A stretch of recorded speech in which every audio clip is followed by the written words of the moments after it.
Hujan turun sejak pagi. Tidak deras.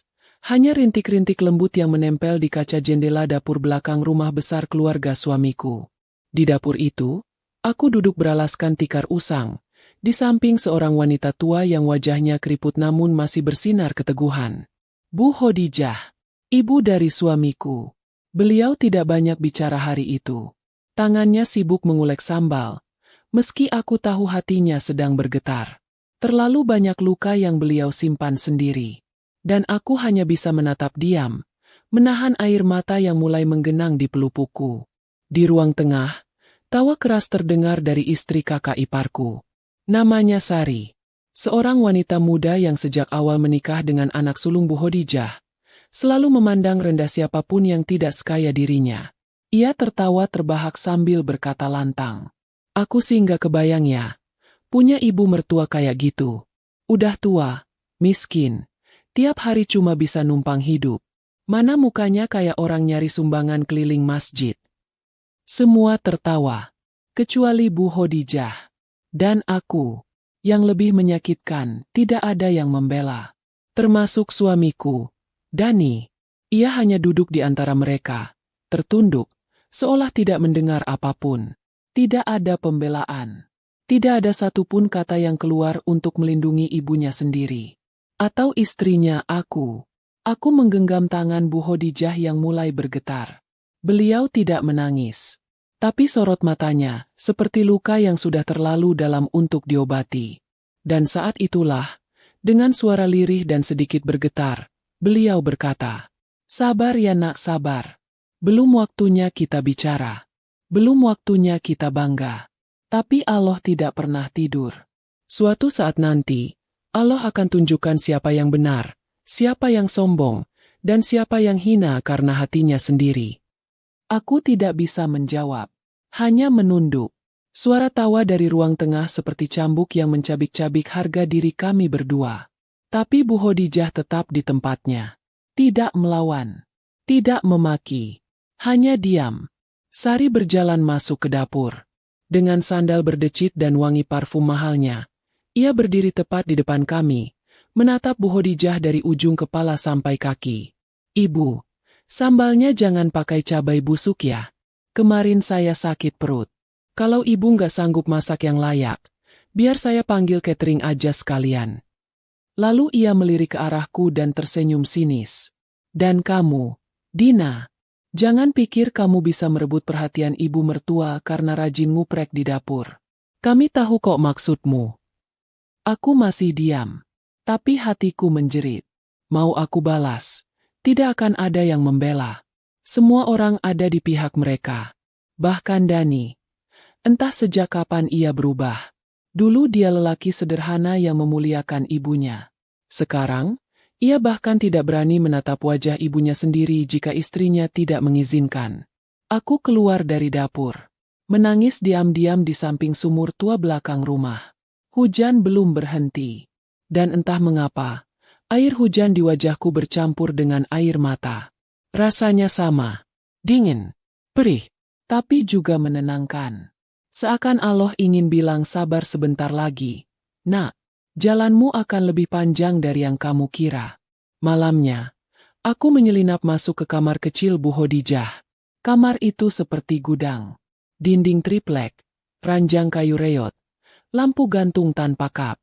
Tapi justru di tempat itulah aku merasa paling damai.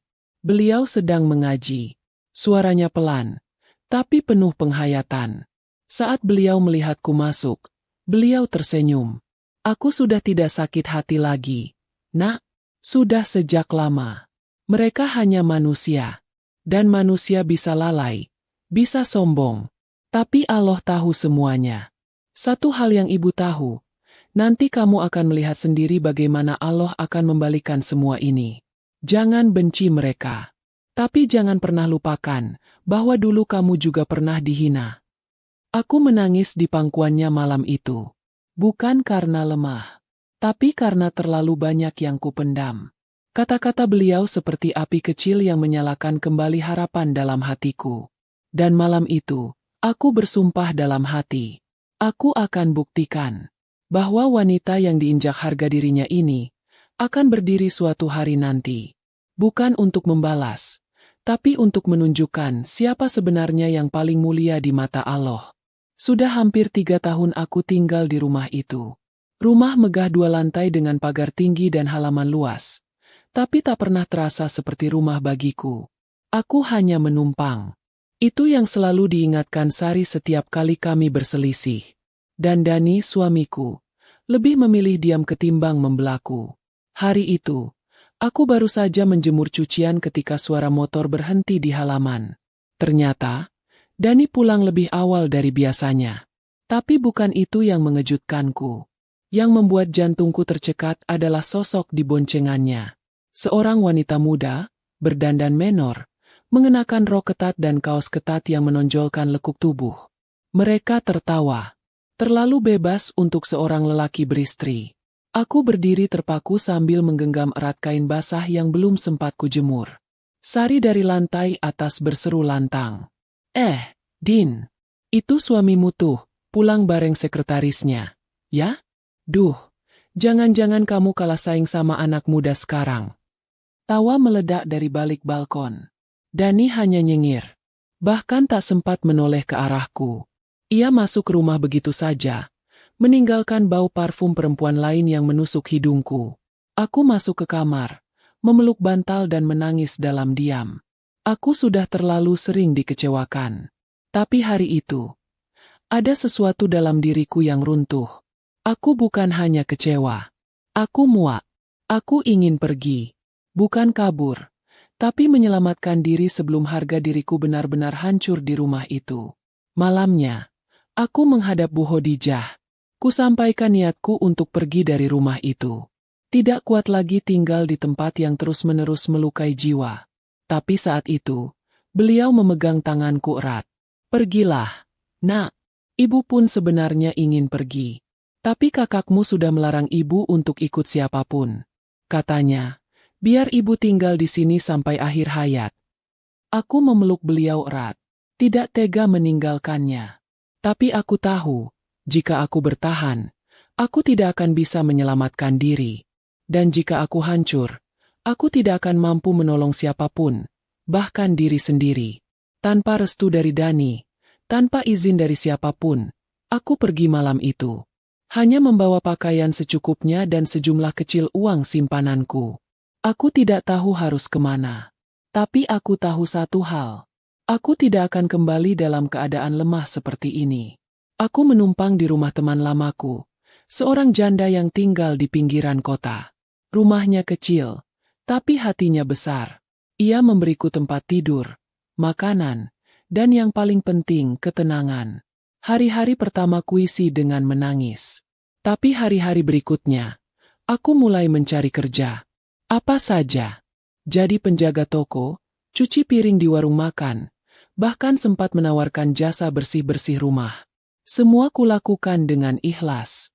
Karena aku tahu, Allah melihat usahaku. Bulan berganti.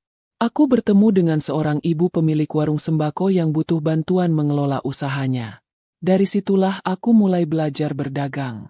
Belajar menghitung, menata stok, melayani pelanggan. Dan dalam kesibukan itu, aku merasakan satu hal yang selama ini hilang, harga diri. Setiap malam, aku menangis di sajadah. Tapi bukan karena sedih. Aku menangis karena aku mulai merasa hidup. Bukan karena uang, bukan karena pekerjaan. Tapi karena aku bisa berdiri tanpa dipandang rendah. Sementara itu, kabar dari rumah besar itu sesekali kudengar. Dani mulai jarang pulang. Katanya, bisnisnya mulai kacau. Sekretarisnya menghilang dengan sejumlah uang perusahaan. Sari mulai merintih karena gaya hidup mewahnya perlahan tak bisa dipenuhi. Tapi aku tidak tertawa mendengarnya. Tidak ada dendam di hatiku. Hanya rasa syukur bahwa aku pergi tepat waktu. Suatu malam, saat aku tengah membereskan dagangan, ponselku berdering. Nomor tak dikenal.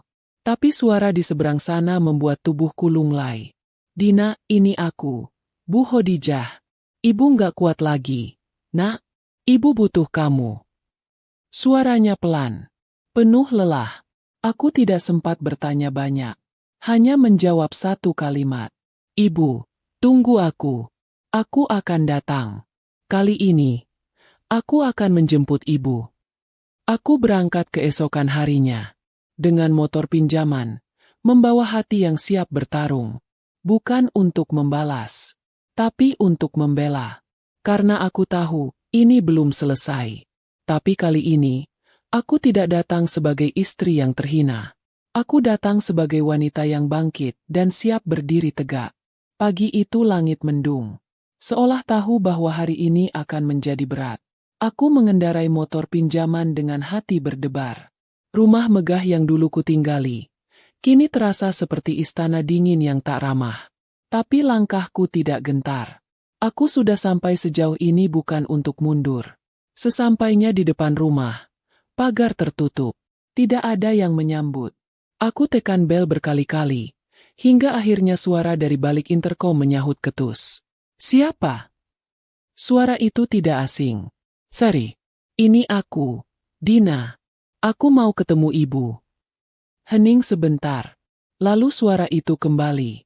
Dia nggak bisa ketemu. Lagi tidur. Aku mengepalkan tangan. Nafasku naik turun menahan emosi.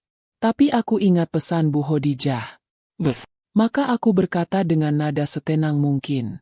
Tolong bilang sama ibu. Anaknya Dina datang. Aku akan tunggu di depan. Kupindahkan motorku ke pinggir jalan. Lalu duduk di bawah pohon mangga depan rumah. 5 menit. 10 menit. 30 menit. Tak ada satupun yang keluar. Hingga seorang tetangga yang dulu sering berbincang denganku lewat. Dan menatapku dengan pandangan iba. Kamu nggak tahu ya? Ibumu, maksudku, Bu Hodijah, semalam sempat jatuh di kamar mandi. Sekarang katanya dibawa ke rumah sakit sama Dani. Dadaku seketika sesak. Tanpa pikir panjang, aku segera bergegas menuju rumah sakit yang disebutkan. Sepanjang jalan, pikiranku penuh dengan kemungkinan buruk. Dan saat aku sampai di rumah sakit itu, hatiku benar-benar hancur. Bu Hodijah terbaring lemah. Wajahnya pucat. Selang infus menempel di tangannya. Tapi matanya masih terbuka. Masih ada cahaya harapan di sana. Ibu. Beliau menoleh perlahan. Bibirnya bergetar saat melihatku. Air matanya jatuh begitu saja. Dan aku langsung meraih tangannya. Menggenggam erat. Ibu minta maaf. Nak. Ibu, gak sempat kabari kamu lebih awal. Aku menggeleng. Menahan tangis. Jangan bicara, Bu. Ibu istirahat aja. Aku di sini sekarang. Di ruang itu, kami berdua kembali jadi dua orang yang saling menjaga luka masing-masing. Tak ada orang lain. Dani dan Sari tak terlihat. Perawat mengatakan bahwa Dani datang hanya untuk tanda tangan administrasi. Lalu pergi lagi entah kemana. Hari-hari berikutnya, aku yang menunggui beliau. Aku mengurus makanan, menyeka tubuhnya, membacakan doa di telinganya. Semakin hari, kesehatannya menurun. Tapi matanya tetap hangat, tetap tegar. Sampai suatu malam, beliau memintaku duduk di samping ranjang. Suaranya lirih, seperti bisikan. Nak, kalau ibu pergi nanti jangan menangis. Tapi berdirilah. Tunjukkan ke mereka bahwa kamu bukan perempuan lemah. Dan kalau waktunya tiba, bawa ibu keluar dari rumah itu. Kubur ibu bukan di pemakaman keluarga. Tapi di tanah yang ibu pernah impikan, tanah tempat kamu akan membangun rumah. Aku tercekat. Tidak sanggup berkata apa-apa. Tapi beliau hanya tersenyum. Senyum yang membuat hatiku runtuh. Dan malam itu, beliau tertidur untuk terakhir kalinya. Pagi harinya, rumah sakit mengumumkan berita duka. Dan yang lebih menyakitkan, saat aku tiba di rumah besar itu membawa jenazah beliau, pintu pagar tertutup. Sari berdiri di sana bersama Dani. Wajah mereka tidak menunjukkan duka. Jenazahnya dimakamkan di pemakaman keluarga. Titik. Jangan sok atur-atur, Dina, kata Sari tanpa rasa bersalah. Aku melangkah maju, berdiri tegak. Maaf, tapi aku yang akan memakamkan beliau. Dan ini amanah terakhirnya. Aku tidak akan biarkan satu lagi kehormatan beliau diinjak. Dani tertawa sinis. Kamu siapa? Istri yang kabur dari rumah. Aku menatapnya tajam. Aku bukan siapa-siapa kalau kamu ukur dari harta. Tapi di mata Allah, aku anak yang berbakti. Dan aku tidak akan membiarkan kalian memutus wasiat terakhir ibu sendiri. Aku berbalik. Bersama beberapa tetangga yang bersedia membantu, kami membawa jenazah Bu Khadijah ke tempat yang dulu beliau mimpikan. Sebuah tanah lapang di desa pinggiran kota. Di sana, aku memakamkan beliau dengan air mata, tapi juga dengan kebanggaan. Setelah pemakaman selesai, aku duduk di atas pusara yang masih basah, menatap langit, lalu berkata lirih, "Ibu, aku akan lanjutkan hidup ini. Aku akan bangkit. Dan suatu hari nanti mereka akan tahu siapa sebenarnya yang telah mereka remehkan." Sejak hari pemakaman itu, aku tidak lagi menoleh ke belakang. Aku kembali ke kota dengan semangat baru. Rasa kehilangan memang berat, tapi pesan Bu Khadijah lebih berat untuk diabaikan. Aku harus bangkit. Aku harus menjawab setiap caci maki dengan bukti.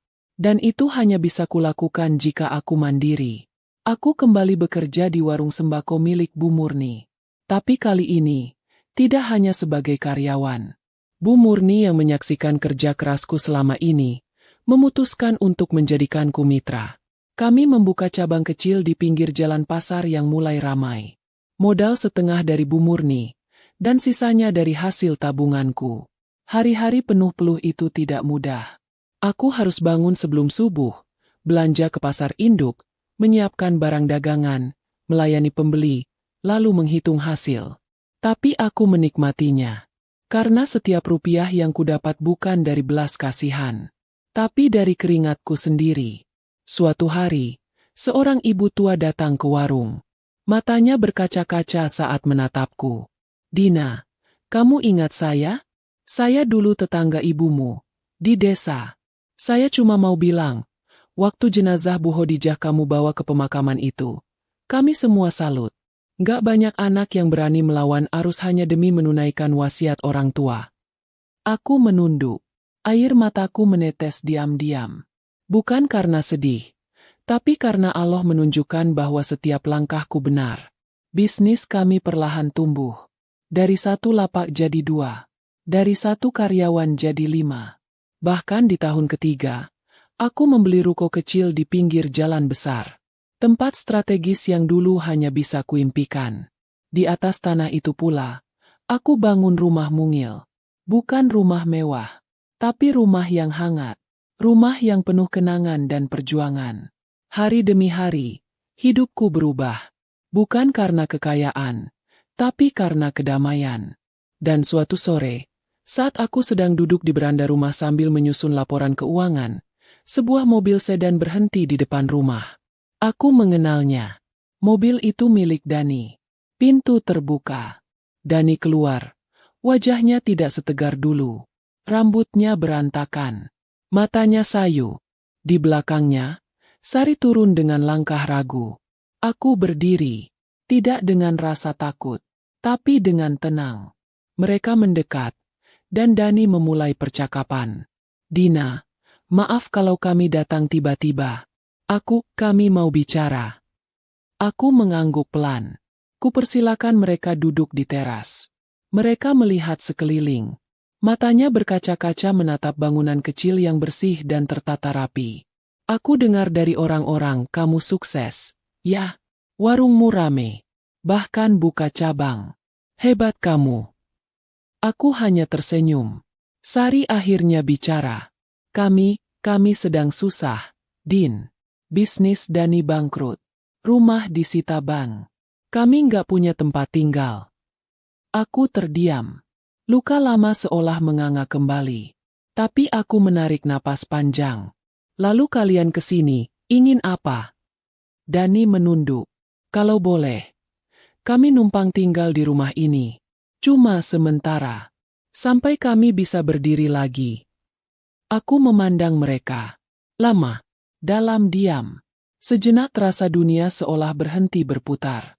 Aku melihat dua wajah yang dulu pernah menjatuhkan harga diriku ke titik terendah. Kini duduk di hadapanku, memohon belas kasih.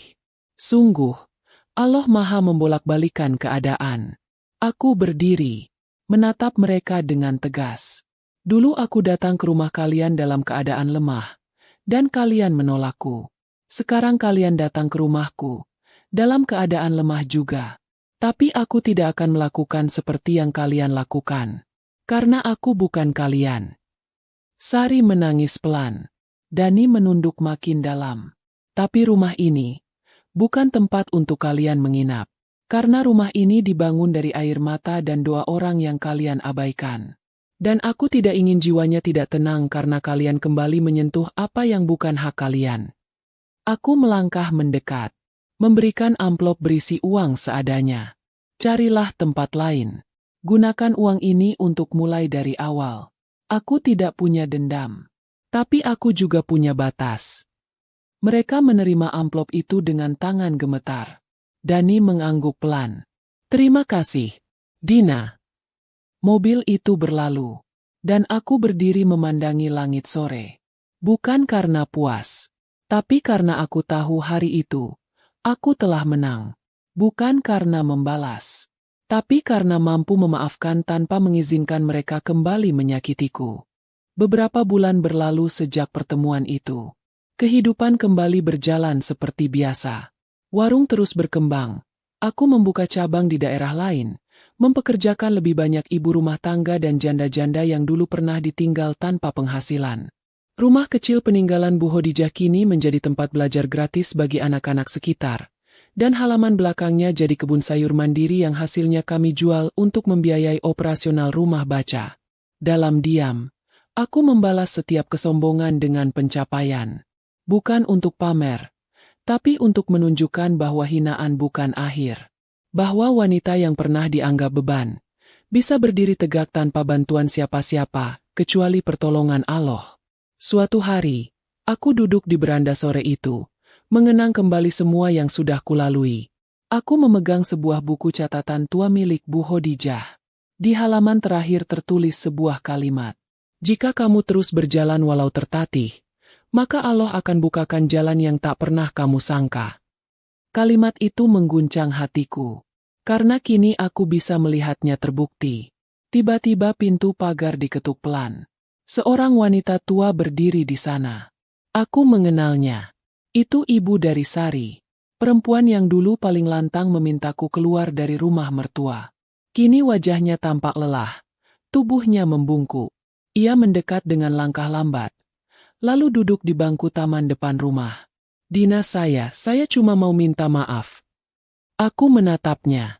Ia terlihat lebih tua dari terakhir kali kulihat. Rambutnya mulai memutih. Wajahnya penuh kerutan. Saya salah menilai kamu. Dulu saya pikir kamu cuma numpang hidup dari Dani.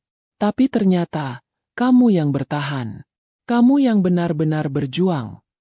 Ia mengusap air matanya sendiri. Dani sekarang kerja serabutan. Sari pun begitu. Rumah sudah dijual. Saya ikut numpang ke kontrakan mereka.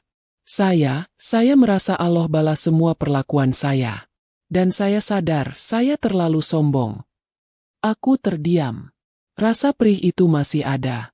Tapi kini terasa seperti bekas luka yang sudah tidak nyeri. Bu, semua orang bisa salah. Tapi tidak semua orang berani mengaku salah. Aku berdiri, lalu menuangkan segelas air hangat. Saya tidak membenci ibu. Tapi saya butuh waktu lama untuk memaafkan. Sekarang saya sudah memaafkan. Tapi saya tidak lupa. Karena luka itu yang menguatkan saya. Perempuan itu menunduk. Lalu tersenyum lirih. Terima kasih, Nak. Semoga hidupmu selalu dalam lindungan Allah. Ia pamit. Lalu berjalan pergi dengan langkah pelan. Dan aku kembali duduk di beranda, menatap langit yang mulai berubah warna. Senja yang indah, seindah rasa tenang di dalam dada. Di dalam kamar, aku menyimpan foto lama Bu Hodijah di atas meja. Di bawahnya tertulis, "Sabar Nak, kita balas kesombongan mertua jahat itu suatu saat, Nak." Kini aku bisa menjawabnya. Ibu, kita sudah membalas.